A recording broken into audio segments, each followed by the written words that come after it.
네. 저는 오늘 이 시간을 포기할 수 없는 이 말씀으로 은혜를 함께 나누고자 하겠습니다. 한 굉장한 부자가 있었습니다. 이 부자는 돈이 너무나도 많아가지고 이상한 짓을 너무나도 많이 했었습니다. 하루는 사람들을 자기 집으로 초대를 했습니다. 그리고 자기 집 앞에 있는 수영장에다가 여러분 그 피라냐 물고기 아시죠? 피라냐 물고기 어떤 물고기예요? 사람을 그죠? 거기다가 한가득 풀어놨습니다. 그리고 저 끝에서 여기까지 넘어오는 사람한테 많은 돈을 주겠습니다. 이렇게 말을 했습니다. 정말 그 사람들이 다 망설이고 있습니다. 서로가 눈치만 보고 있었는데 그런데 굉장히 멋있는 청년 한 명이 굉장히 멋있게 입술을 했습니다. 그래서 사람들이 저 사람 죽을까 살까 막 쳐다보면 그 사람이 정말 악착같이 수영을 해서 넘어왔습니다. 그리고 이제 수영장 위로 올라왔을 때 사람들이 다 박수를 쳤습니다. 그러자 그 사람이 한 말이 있습니다. 누가 밀었어? 어떤 자식이 뒤에서 밀었어? 죽을 뻔했네. 네, 그래서 좀 그런 슬픈 이야기가 있습니다. 네, 오늘 본문은 굉장히 유명한 탕자 비유로 불리는 본문입니다. 이 본문 우리가 다 알고 있죠. 우리가 신앙생활을 하면서 이 탕자에 대해 한 번 정도는 들어봤을 것입니다. 여러분이 다 알아서 한번 간략하게 설명을 하도록 하겠습니다. 한 아버지한테 두 아들이 있습니다. 그런데 둘째 아들은 버릇이 없는 아들이었습니다. 아버지, 저는 하나 둘나 상관없습니다. 저는 아버지 재산 중에서 저한테 줄 재산을 미리 주세요. 저는 그 돈으로 가서 멋지게 한번 좀 살아보겠습니다. 학자들은 이 둘째 아들이 10대 청소년이 아닐까 한번 이렇게 생각을 했습니다. 청소년들은 언제나 본인들 멋대로 살아갑니다. 그 아들이 그 아버지가 준 돈을 가지고 다른 나라에 가서 쾌락에 빠져서 살아가게 됩니다. 가서 그 돈을 다 쓰고 먹고 살 게 없으니까 돼지 치는 하인으로 들어가서 밥을 주지 않자 이러다가 내가 정말 굶어 죽을 수 있겠구나. 내가 다시 아버지한테 가서 아들은 되지 못해도 우리 아버지는 하인들을 굶기지 않으니까 밥은 매일매일 꼬박꼬박 주니까 내가 거기로 가서 살아야겠다. 그래서 아버지한테 돌아갑니다. 돌아가면 아버지 아들이 아니라 하인처럼 살아야 하니 얻어 터질 줄 알았는데 그렇게 생각을 하면서 돌아갔는데 내 생각하고 너무나도 다 다른 겁니다. 아버지가 와서 금반지를 끼워주고 새로운 옷을 입혀주고 살찐 송아지를 잡아서 파티를 벌였더라. 이 모습을 본 첫째 아들이 질투하더라. 여기까지 오늘 본문 내용의 간략한 설명을 했던 것입니다. 많은 사람들이 이 탕자의 본문 이유를 탕자라고 이유를 합니다. 그럼 왜 탕자라고 얘기를 할까요? 둘째 아들, 철없는 아들, 아버지의 품을 떠났다가 방황하다가 돌아온 그 아들, 이 모습이 마치 예수님의 품을 떠났다가 하나님의 품을 떠났다가 돌아온 우리하고 비슷하지 않습니까? 사람들에게는 두 부류가 있습니다. 첫 번째는 어렸을 때부터 차곡차곡 성실하게 그리스도인다운 삶, 그리스도 제자다운 삶, 목사님이 정말 아끼고 굉장히 좋아하는 성도, 그런 사람으로 살아온 사람이 있고, 두 번째 타입은 바로 저같이 방황을 굉장히 많이 하고 교회에서 장난을 많이 쳐서 엎드뻗쳐하고 뒤에서 흔들고 서 있고 속이고 싶은 아들, 이런 두 부류가 있습니다. 제가 굉장히 방황을 많이 할 때입니다. 아버지가 여기 저희 아버지가 계신데 저희 아버지 어떻습니까? 굉장히 인자하시지 않아요? 근데 저 아버지가 계속 참다가 참지 못하고 저한테 한 말이 있습니다.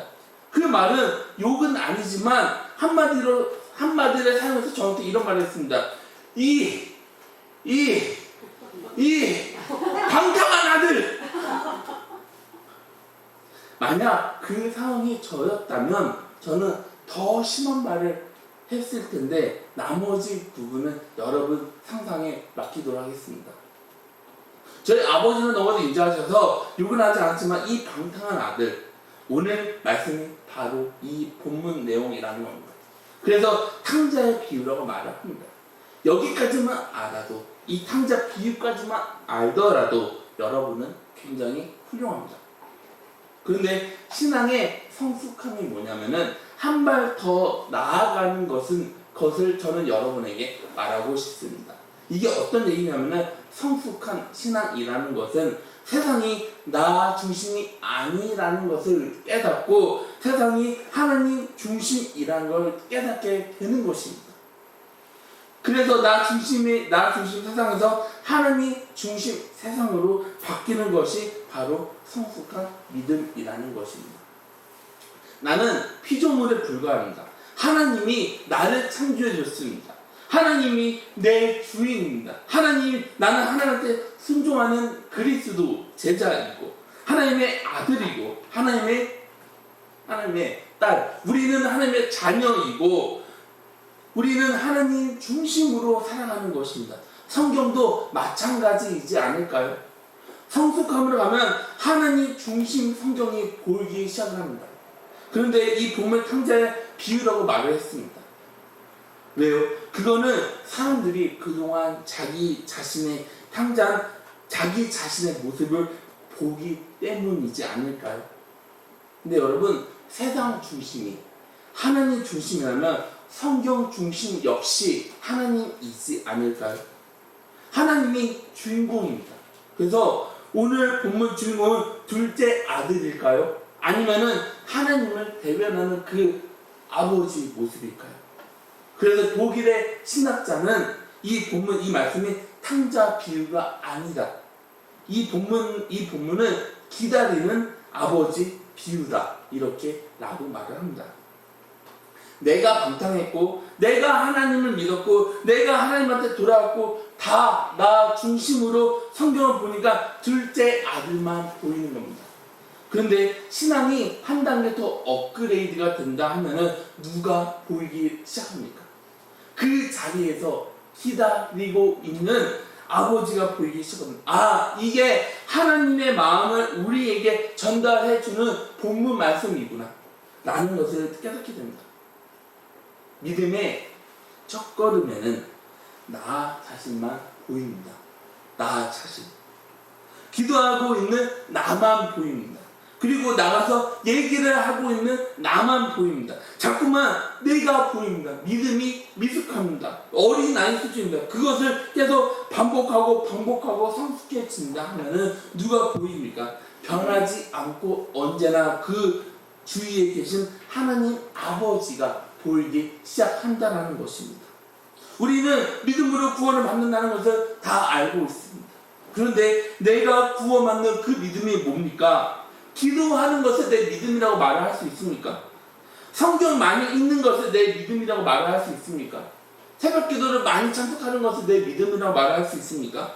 아니요. 그럼 내 믿음, 내 것으로 구원을 받는다는 것, 믿음으로 구원을 받는다는 것, 우리는 오해를 하고 있습니다. 우리는 자꾸만 내 믿음, 내 것으로 구원을 받는다고 생각을 하고 있습니다. 내가 뭔가 열심히 하나님이 좋아하는 것을 하고 있으면 천국 갈 것 같은 그런 안심이 있는데, 내가 밖에 나가서 다른 것을 하면 왠지 지옥으로 갈 것만 같은. 그래서 사람들이 나한테 이렇게 물을 때 있지 않나요? 너 지금 죽으면 천국 가겠어? 너 지금 죽으면 천국 가겠어? 그런데 우리는 살아가면서 좋지 않은 걸 보고 다른 사람을 욕하고 직장에서 스트레스를 받으면 그날 저녁에 죽으면 왠지 지옥으로 갈 것만 같고, 그런데 집회에 가서 은혜를 받으면 왠지 천국으로 갈 것만 같고, 자꾸 천국하고 지옥을 왔다 갔다 하고 있지는 않습니까? 그래서 믿음을 나 자신 안에 있는 뭔가에 주목하려는 제 습성이 있어서 왔다 갔다 하는 것입니다. 로마서 1장 17절 말씀을 보면 이런 말씀이 있습니다.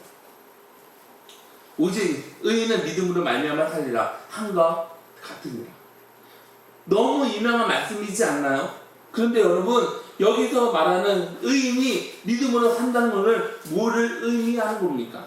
내가 성경 읽는 거, 내가 특별 새벽기도에 나가는 거, 내가 헌금 많이 하는 거, 내가 뭐 하는 거 아니요. 여기에 헬라어로는 믿음은, 의인을 믿음으로 살리라, 헬라어로 믿음은 피스티스입니다.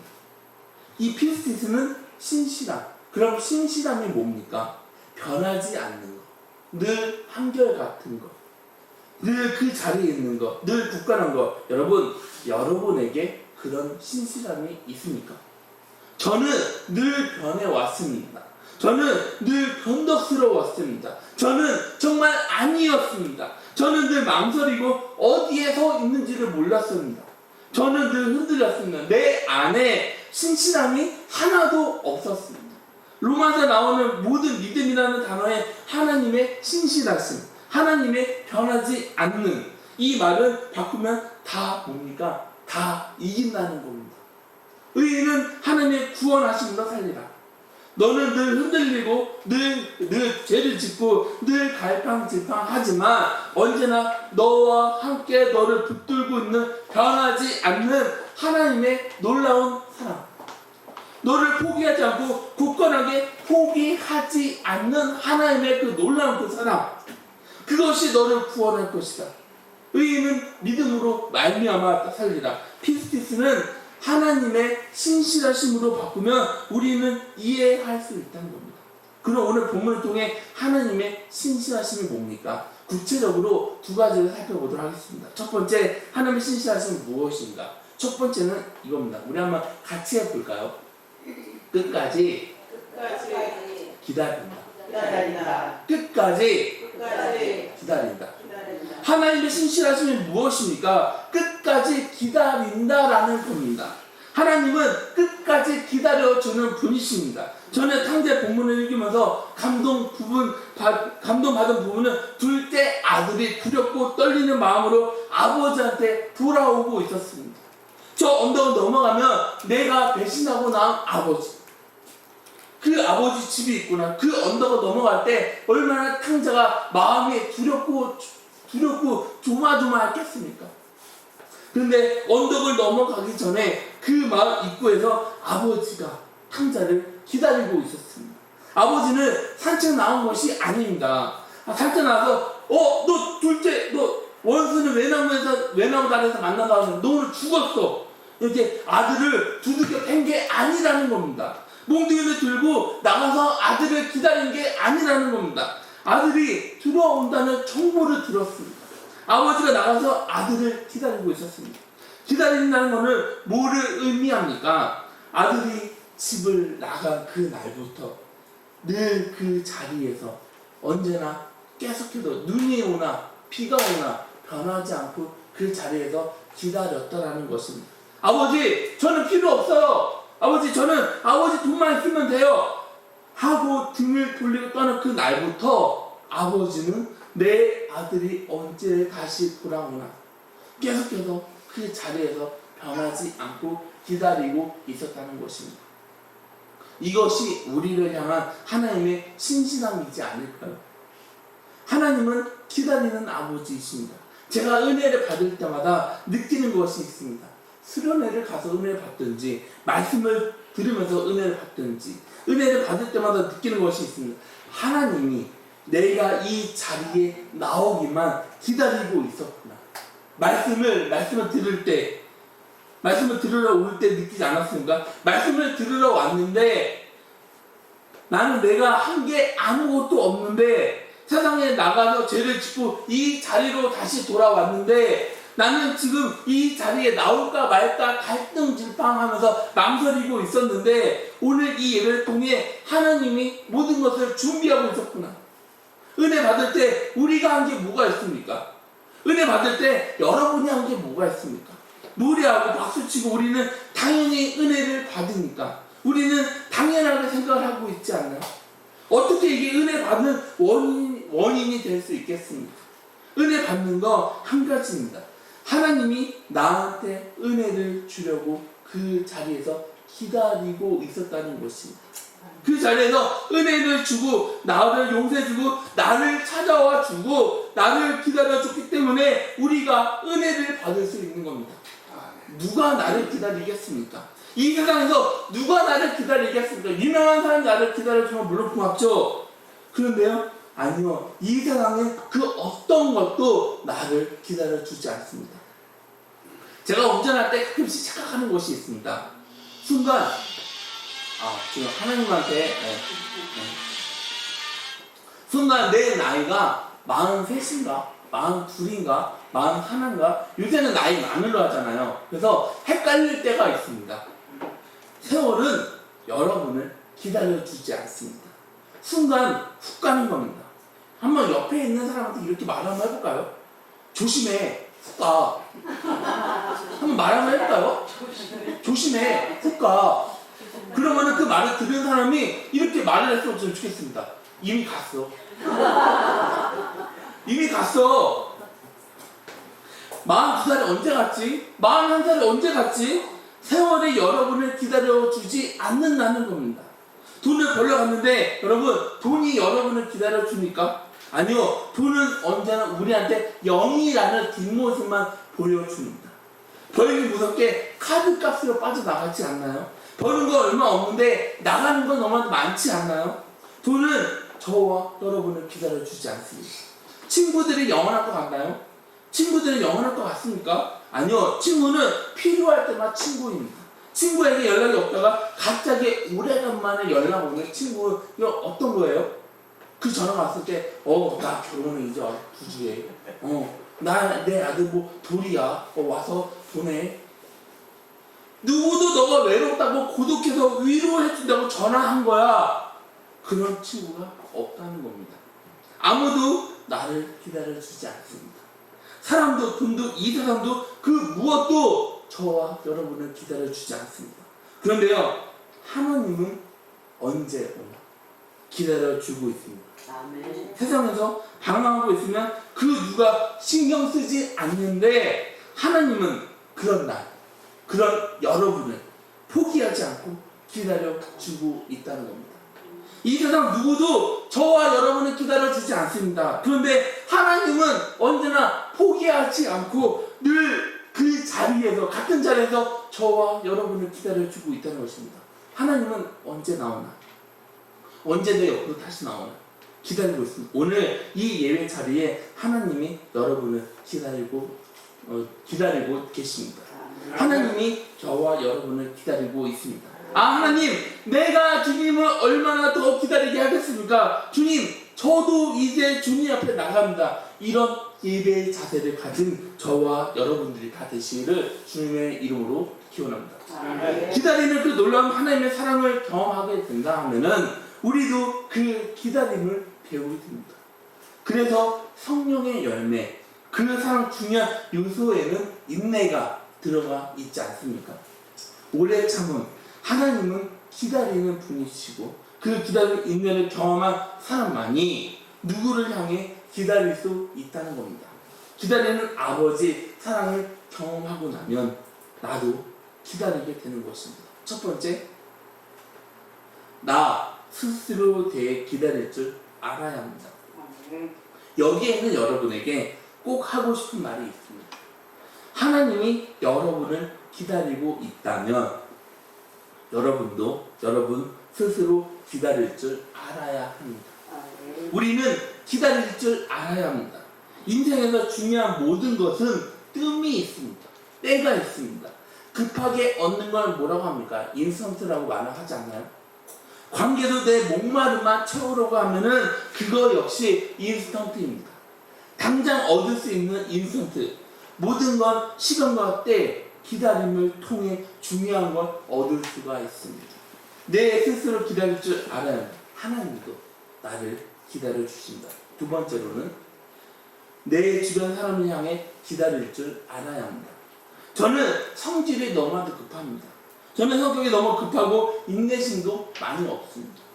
근데 살아가면은 누구를 섬기게 될 때 내 모든 열정을 한 명한테 쏟아보면 그 사람의 변화 받을 줄 알았는데 어느 순간부터 그 사람들이 저를 떠나가기 시작을 하는 거였습니다. 그러니까 내가 계획한 그 모든 것이 무너지고 내 손에서 벗어나는 그 느낌.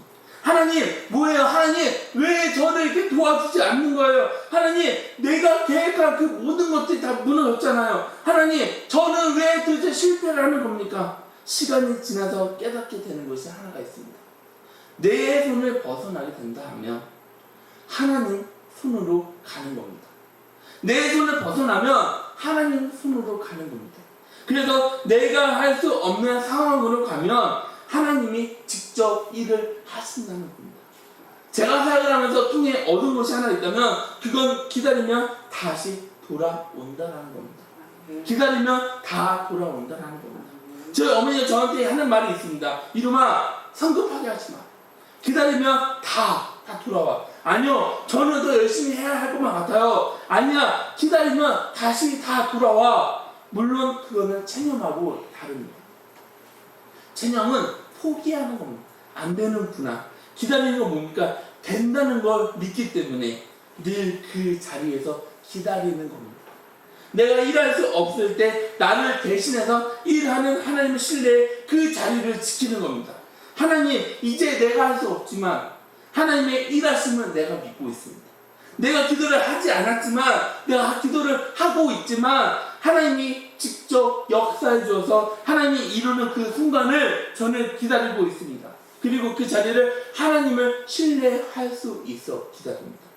그럼 여러분 주위에 있는 그 모든 것들이 다 돌아오게 될 줄 믿으시기를 바랍니다. 내 주변 사람을 향해 기다릴 줄 아는 저와 여러분들이 다 되시기를 주님의 이름으로 소망합니다. 하나님은 기다릴 때 이게 될까? 이게 되지 않을까? 갈등하지 않는다는 걸 우리는 알아야 합니다. 기다리는 아버지. 이거 안 되면 어떡하지? 이거 안 되면 어떡해? 그 고민을 하지 않는 하나님이 있습니다. 하나님은 늘 그 자리에서 우리를 붙들고 우리를 기다려주고 있습니다. 고민을 하지 않는 하나님입니다. 마찬가지로 우리가 기다릴 수 있는 이유는 우리가 하나님 안에 있다는 겁니다. 하나님에게 진리와 생명이 있는데 내가 왜 기다리지 못하겠습니까?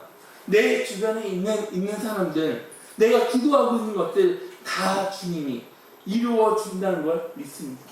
주님을 향한 신뢰, 삶 속에 기다리는 저와 여러분들이 다 되시기를 주님의 이름으로 기원합니다. 하나님의 신실하심이 무엇입니까? 두 번째로 뭐냐면은 우리가 아무리 사고를 쳐도 해결해 준다는 겁니다. 하나님의 신실하심이 무엇입니까? 우리가 사고를 치고 돌아와도 해결해 준다는 겁니다. 아들이 대형 사고를 치고 돌아왔습니다. 그런데 아버지가 어떻게 합니까? 아무렇지 않게 새로운 신발, 그 모든 것들을 다 수습해 줬다는 겁니다. 하나님은 어떤 하나님입니까? 우리는 이것을 믿는 사람들입니다. 우리 중에 예수님 죽음하고 관련 없는 사람이 누가 있습니까? 여기 있는 사람 중에 주님의 십자가 그 피가 뚝뚝 떨어지는 그 십자가고 관련 없는 사람이 누가 있습니까? 우리는 다 말할 수 없는 사고를 치고 영치 불구하고 이 자리에 나와 있지 않습니까? 그 사고를 아버지가 수습해 줘서 우리는 하나님의 사랑으로 그 모든 것을 덮어줬기 때문에 우리가 매일마다 살아갈 수 있는 게 아닐까요?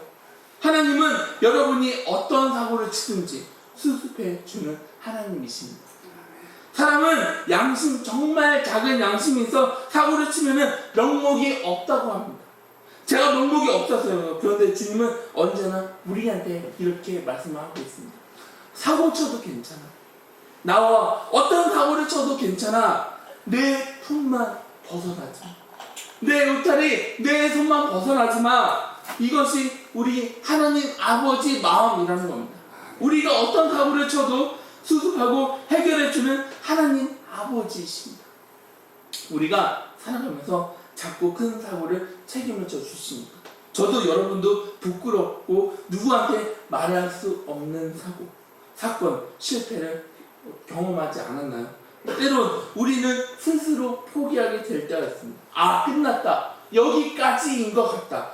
이렇게 생각할 때 있습니다. 그런데 내가 나 스스로 끝낸다면 우리는 거기서 끝이지만 하나님은 우리를 포기하지 않는 분이십니다.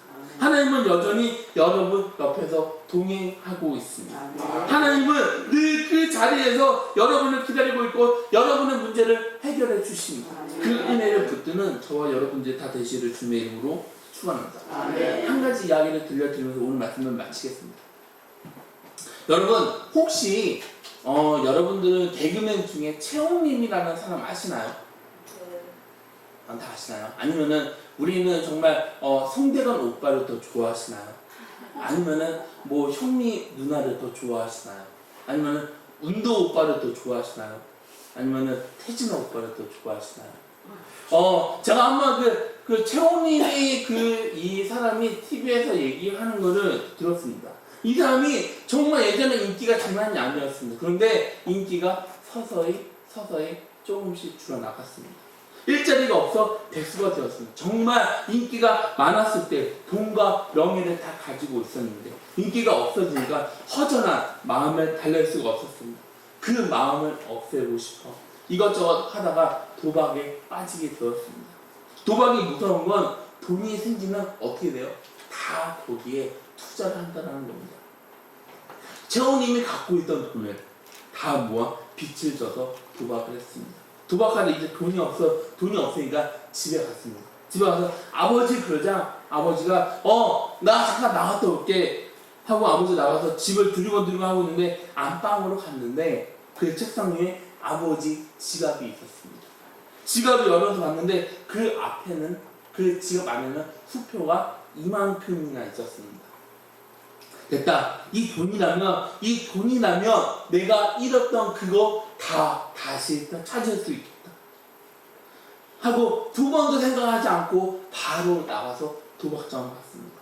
그게 어떤 돈이냐면은 최홍님 아버지가 사업에 여러 번 실패를 했다고 합니다. 마지막으로 모은 전 재산, 내가 우리 가족을 위해 다시 사업에 도전해야지, 마지막으로 내가 사업에 재기를 해야지, 내가 우리 가족을 위해서 다시 사업에 도전을 해야지, 그 돈을 모았던 그 전 재산, 사업 자금이 그 지갑 안에 있었습니다. 그런데 이 아들이 그 돈을 가지고 도박장으로 갔습니다.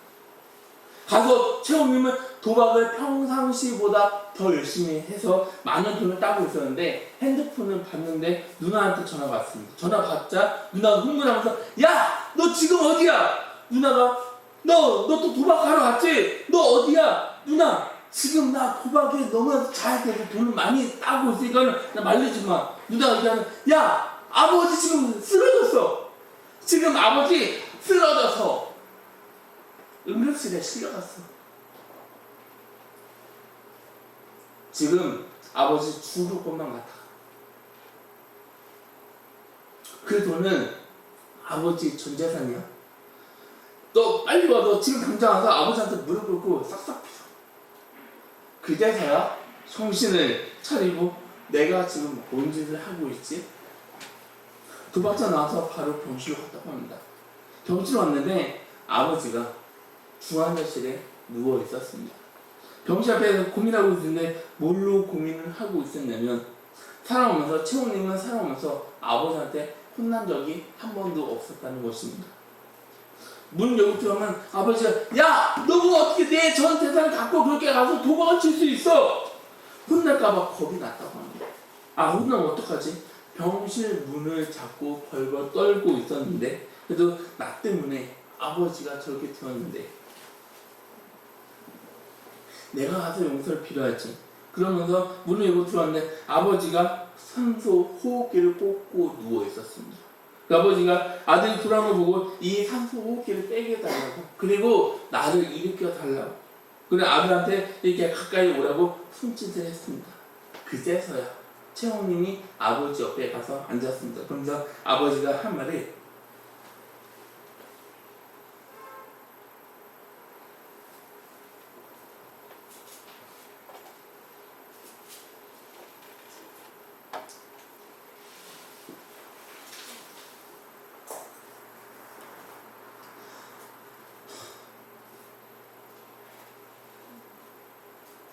너 많이 힘들지? 괜찮아. 아빠 이런 걸 안 죽어. 걱정하지 마. 아빠가 너 다시 다 도와줄 거야. 너님 걱정하지 마. 많이 힘들지 녀석아. 그러면서 잠깐 나가서 누나 불러와. 아빠가 누나한테 할 얘기가 있어. 나가서 다시 누나 불러와. 그러면서 아들이 잠깐 자리에 나갔는데 누나가 본실로 돌아오기 전에 아버지는 숨을 거뒀다갑니다.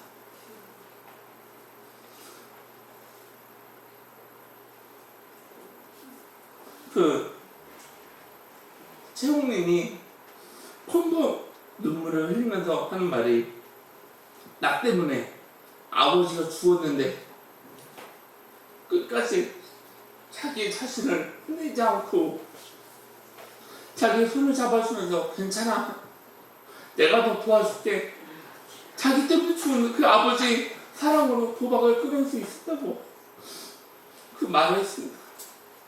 그 아버지의 사랑이 지금의 자신이 있게 했다고 했습니다.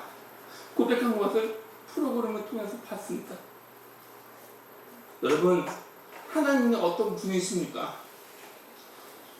여러분, 고난이 뭡니까? 내가 어떤 어려움을 당해도 하나님은 결코 우리를 포기하지 않는 분이라는 겁니다. 십자가에서 내가 죽을지언정 내 아들아, 내 사랑하는 딸아, 내가 널 포기할 수 없다. 너 죄 지었지? 너 방황하는 거 나가서 사고 치면 다 알아. 괜찮아. 내가 너 다 해결해 줄게. 그리고 예수 그리스도는 십자가를 지고 저와 여러분을 위해서 죽으셨습니다. 우리는 그 사랑으로 인해 예수 그리스도 앞에 다시 나가게 되고 용기를 얻게 되고 그 은혜로 회복을 하게 되고 나를 향해 포기하지 않으시고 내 모든 사고를 해결해 주는 하나님의 사랑을 매일마다 처음에 나아가는 저와 여러분들이 다 되시기를 주님의 이름으로 축원합니다. 같이 기도하시겠습니다.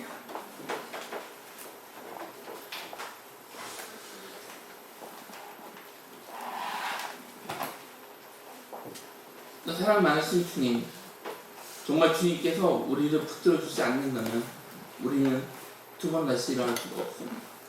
하나님은 언제나 우리를 사랑으로 포기를 하지 않으시고 그 은혜가 우리한테 있어 우리가 매일마다 매일같이 살아나갈 수가 있습니다.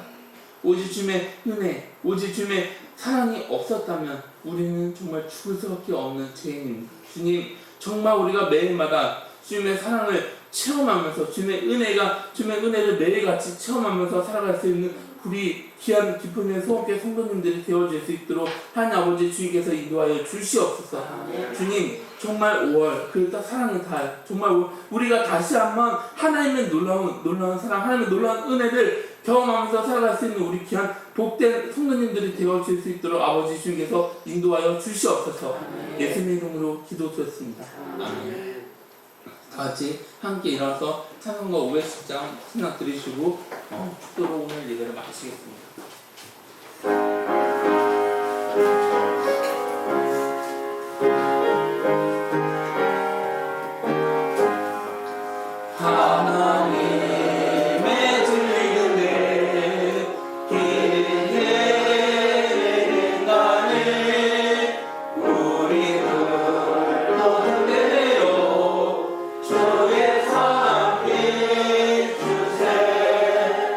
우리 저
내게 복을 주시고 아멘. 너를 지켜주시기 원하오며 여호와는 그의 얼굴을 내게로 비추사 은혜 베푸시기 원하오며 여호와는 그 얼굴을 내게로 향하여 드사 평강 주시기를 원하노라.